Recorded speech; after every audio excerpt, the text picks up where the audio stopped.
மதி வந்து சுரேஷுக்கு கொடுத்த அடி மாதிரி ரேவதி தங்கராஜுக்கு கொடுத்தாங்கன்னா நல்லா இருக்குன்னு நினைக்கிறவங்க நம்ம வீடியோவை லைக் பண்ணிவிட்டு நம்ம சேனல் இன்னும் சப்ஸ்கிரைப் பண்ணாதவங்க சப்ஸ்கிரைப் பண்ணிக்கோங்க. தங்கராஜ் வந்து இவ பத்திரிக்கை எடுத்து வச்சுட்டு என்ன ஃபோனை வச்சுட்டே நோண்டிகிட்டே இருக்கா, இது நல்லது இல்லையே, குடும்ப பொண்ணுங்களுக்கு இது ஆகாதே, இதை நம்ம கண்டுக்காமல் விடவே கூடாது, சீக்கிரமாக அவளோட ஃபோன் எடுத்து எல்லாம் வாட்ச் பண்ணிவிட்டு அதுக்கு ஒரு முற்றுப்புள்ளி வைக்கணும் அப்படின்னு நினச்சிக்கிட்டே தங்கராஜ் வெளியில் கிளம்பி போயிடுறாரு.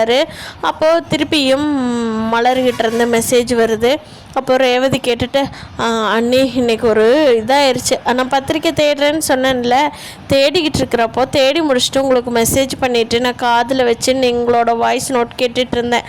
அப்போ வந்து பின்னாடி நின்றவர் என்னை கூப்பிடவே இல்லைங்க அண்ணி, அவர் பாட்டுக்கு நின்று கேட்டுட்ருக்கிறாரு. நான் எதேச்சியாக அப்பப்போ திரும்பி பார்த்துட்ருக்கல, திரும்பி பார்க்குறேன், என் பின்னாடி நின்றுட்டுருக்காரு அண்ணி. எனக்கு பக்குன்னு ஆயிடுச்சு.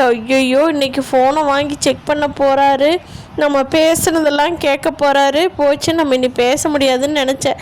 பரவாயில்ல நீ எப்படியோ டீ வேணுமா காஃபி வேணுமான்னு சமாளித்து அவர் வெளியில் அனுப்பிச்சி வச்சுட்டேன். இனிமேல் அவர் வீட்டுக்குள்ளே இருந்தாருன்னா நான் மெசேஜே பண்ணலங்க நீ அப்படின்னு சொல்லி மலர்கிட்ட கூப்பிட்டு ரேவதி பேசிகிட்டு இருக்காங்க. ஆமாம் ரேவதி, ஃபோனுக்கு தான் அவர் வாங்கிக்க போகிற, நமக்கு இருக்கிற சுதந்திரமே ஒரு ரிலீஃபே இந்த ஃபோன் தான், அதையும் ஏதாவது பண்ணிட போகிறாங்க அப்படின்னு சொல்லி இங்கேருந்து மலர் சொல்லிக்கிட்டு இருக்காங்க. இதையெல்லாம் கேட்குற மாதிரி, அது எப்படிங்க ஃபோனும் கூட கொடுக்காம ஒருத்தர் இருக்க முடியுமா, அப்படி இருக்க முடியுமா, அதெல்லாம் முடியாதுங்க, ஃபோன்லாம் பேசிக்குங்க, அது என்னங்க ஹஸ்பண்டு அனுமதி கொடுத்தா ஃபோன் யூஸ் பண்ணுறது, என்னங்க அது அப்படிங்கிறாங்க. மலர் சொல்கிறாங்க, மதி அது வந்து நீ சொல்லலாம், நாங்கள்லாம் சொன்னால் அவ்வளோதான் மலதி, நீயாவது உன்னோட இதை விட்டு மாறாமல் அப்படியே இரு, சரியா, சரி மதி நீ சமையல் வேலையை பாரு, நான் இங்கே வேலையை முடிச்சுட்டு கிச்சனுக்கு வர்றேன் சரியா அப்படின்னு சொல்லிட்டு எல்லாருமே ஃபோனை கட் பண்ணிடுறாங்க. லக்ஷ்மி இருந்துக்கிட்டு, இவன் இன்னைக்கு சோறு ஆக்குனாலாம் ஆக்கலையா, போய் எதுக்கு எட்டி பார்த்துட்டு வருவோம், இல்லைனா சோறை மட்டும் வச்சுட்டு தயிர் இருக்குது சாப்பிடுங்கன்னு சொன்னாலும் சொல்லிடுவோம். போய் லக்ஷ்மி கிச்சனுக்குள்ளே எட்டி பார்க்குறாங்க. அப்போ மதி எல்லாம் காயெல்லாம் கட் பண்ணி வச்சிட்டு இருக்காங்க. அதை பார்த்ததுந்தா லக்ஷ்மி, அப்பாடா காயெல்லாம் அரிஞ்சு வச்சிருக்கா, அப்போ எப்படியே என்னமோ சமைச்சிருவா, பரவாயில்ல, இப்படியே இவ்வளோ ஏதாவது டெய்லி சொல்லியே நம்ம கண்ட்ரோலுக்கு கீழே கொண்டுட்டு வந்துடணும். மலர் மாதிரியே சொல்லுங்க அத்தை சரிங்க அத்தைன்னு சொல்கிற அளவுக்கு இவளை கொண்டுட்டு வந்துடணும், இல்லை 2 பேரும் சேர்ந்து ஏறி நம்ம தலையில் முதிச்சிருவாளுங்க. மலர் அமைதியாக தான் இருக்கிறா, நல்ல பொண்ணாக தான் இருக்கிறா, ஆனால் அவளையும் சேர்த்து இவ கெடுத்து விட்டுருவா. அதனால் நம்ம அப்பப்போ மதிக்கும் மலருக்கும் சேர விடாமல் பிரித்து வேலையை கொடுத்துக்கிட்டே இருக்கணும் அப்படின்னு சொல்லி லட்சுமி நினச்சிட்ருக்காங்க. அப்போது சாப்பிட்றதுக்காக ராகவன் வர்றாரு. லக்ஷ்மி எனக்கு பசிக்குது, சாப்பாடு ரெடியா அப்படிங்கிறாங்க. சரிங்க சாப்பாடெல்லாம் ரெடி ஆகிருக்குங்க, இன்றைக்கி உங்கள் சின்ன மருமக தான் சமைக்கிறா, அவளை தானே சமைக்க சொன்னோம், இன்னும் ரெடி பண்ணியிருப்பான்னு நினைக்கிறேன், நான் போய் பாட்டு வரட்டுங்களா அப்படிங்கிறாங்க.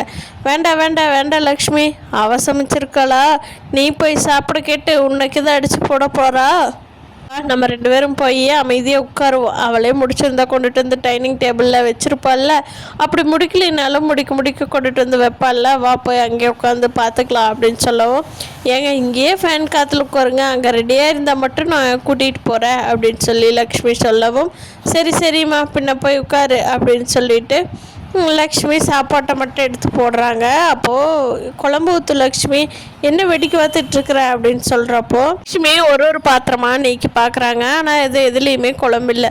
ஒன்றில் பார்த்தா தக்காளி வெங்காயம் கேரட்டு பச்சையாக அப்படியே இருக்குது, ஒன்றில் பார்த்தா தயிர் இருக்குது, ஒன்றில் பார்த்தா ஊறுகாய் இருக்குது, ஒன்றில் பார்த்தா ரசம் இருக்குது. ஐயோ என்னடி என்ன சமைச்சு வச்சுருக்கிற, எல்லாமே வெறுங்குண்டாவாக இருக்குது, இந்நேரம் மலர் செஞ்சிருந்தான்னா காய் குழம்பு கூட்டு குழம்பு பொரியல் அவியல் எல்லாமே செஞ்சுருப்பா, நீ என்ன ஒரு பேச்சுக்கு வச்சுருக்கிற அப்படின்னு கேட்குறாங்க.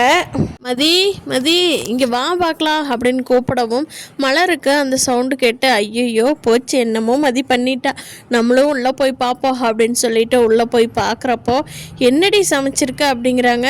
ஏன் மதியானம் லஞ்சுக்கு தான் சமைச்சிருக்கேன் அப்படிங்கிறாங்க மதி. ஏண்டி எல்லாமே காய் பச்சையாக வச்சுருக்குற, இதுக்கு பேர் லஞ்சா அப்படிங்கிறாங்க. ஆமாம், இதெல்லாம் தான் ஃபைபர் அதிகமாக இருக்குது.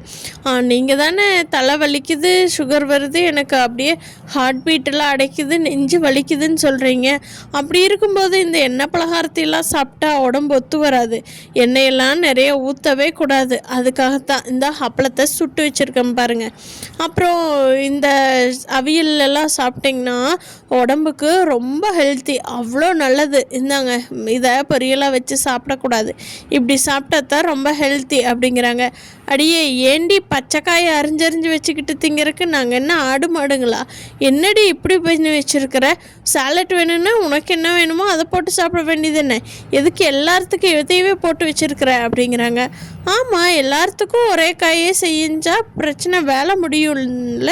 4-5 டைப் ஆஃபில் வச்சுட்டு இருந்தோன்னா சரியாக போயிடும் எல்லாத்துக்குமே. யாரும் மற்ற வேலையெல்லாம் பார்க்க முடியாது அப்படிங்கிறாங்க. வேணா நீங்கள் தானே ஃப்ரீயாக இருக்கீங்க, வேணா வந்து பாருங்கள் அப்படின்னு சொல்கிறாங்க. அதுக்கு லக்ஷ்மி, ஏண்டி வயசான காலத்தில் என்னையும் வேலை பார்க்க சொல்கிறியா? உன்னை சமையல் பண்ண சொன்னால் பச்சை காயை அரிஞ்சு ஒன்றா போட்டு வச்சுக்கிட்டு இதுக்கு பேர் சாலட்டுங்கிறா அதுங்கிறா. ஏண்டி நாங்கள் நிம்மதியாக சோறு திங்கக்கூடாதுன்னு முடிவு பண்ணிட்டியாடி அப்படிங்கிறாங்க. அதுக்கு மதி சொல்கிறாங்க, நான் தான் மற்ற வேலையை பார்த்துக்கிறேன்னு சொன்னேன்ல, சாப்பாடு எனக்கு அந்தளவுக்கு வைக்க தெரியாதுன்னு சொல்ல, நீ வெய்யின்னு சொன்னது யார்? நீங்கள் தானே சொன்னீங்க. அப்போ ஒன்றும் பண்ண முடியாது, எனக்கு தெரிஞ்சது இவ்வளோதான் அப்படிங்கிறாங்க. ஐயோ, நாங்கள் நிம்மதியாக சாப்பிட விட மாட்டாளாட்ட இருக்குதே இவோ அப்படிங்கிறாங்க. அப்போ மலர் சொல்கிறாங்க, ஏன் தேவை தான், வேறு மற்ற வேலையெல்லாம் பார்த்துக்கிறேன், வீடை மட்டும் தொடன்னு சொன்னனே. அப்புறம் அவள் எப்படிங்கத்த மற்ற வேலை தான் அவளுக்கு செய்ய தெரியும், சமையலே செய்ய தெரியாதவகிட்ட சமையல் பண்ணுன்னா அவளுக்கு தெரிஞ்சதா அவ்வளோதான், அதனால தான் அதை வச்சுருக்குறாங்க அத்தை அப்படின்னு சொல்லவும், ராகவன் இருந்துட்டு, என்ன மலர் நீ அவளுக்கு சப்போர்ட் பண்ணுற, அவகிட்ட கேள்வி கேட்டால் அவள் தானே சொல்லணும், நீ சொல்கிற அப்படிங்கிறாங்க. இன்னைக்கு தாங்க மாமா அவள் வேலையிலேருந்து நின்றுருக்குறா, அப்புறம் சப்போர்ட் பண்ணினா தானே கொஞ்சம் கொஞ்சமாக பழக முடியும். எல்லாருமே டக்குன்னு அப்படியே விட்டுட்டு போயிட்டா அவள் சமையல் பண்ணி பழகவே முடியாது எப்போவுமே அப்படிங்கிறாங்க. எல்லாம் மருமகளுக்கு கூட்டு சேர்ந்துக்கிட்டு பேசுகிறீங்களா மலரு? இது நல்லதுக்குள்ள மலரு, அவள் என்னைக்கு இருந்தாலும் உன்னை தூக்கி எறிஞ்சு தான் பேசுவா அப்படின்னு சொல்லி மலர்கிட்ட மதியை போட்டு கொடுக்குறாங்க லக்ஷ்மி. ஐயோ அம்மா, ஆத்தாடி ஆத்தா, நீ சமையல் பண்ணாதேம்மா, மலரே சமையல் பண்ணிடட்டும், நீ மற்ற வேலையெல்லாம் பார்த்துக்கோடி அம்மா, செய்ய சொன்னதுக்கு தப்புத்தாம்மா தப்புத்தான் அப்படிங்கிறாங்க. ஆகுது, டீ வைக்கிறேன், ஸ்நாக்ஸ் ஏதாவது ஸ்நாக்ஸாவது நல்ல ஸ்நாக்ஸாக கொடு மலர், இன்றைக்கி எங்களுக்கு மத்தியானமே வயிற்றுக்கு பத்தாத சோறு, அதனால் ஸ்நாக்ஸாவது கொஞ்சம் நல்லதாக பண்ணி கொடுமா, அதாவது பஜ்ஜி இது போட்டு அப்படிங்கிறாங்க. அப்போது மதியம் இருந்துக்கிட்டு, நான் மத்தியானமே ஸ்நாக்ஸுக்கு ரெடி பண்ணி வச்சுட்டேன், சுண்டல் ஊற வச்சு வேக வச்சு வச்சுட்டேன், நீங்கள் அதையே சாப்பிட்டுக்கலாம் அப்படிங்கிறாங்க. ஏய் என்னடி நாங்கள் அதை சாப்பிட்ணும் இது சாப்பிடணும்னு ஆர்டர் போட்டுட்ருக்குற அப்படிங்கிறாங்க.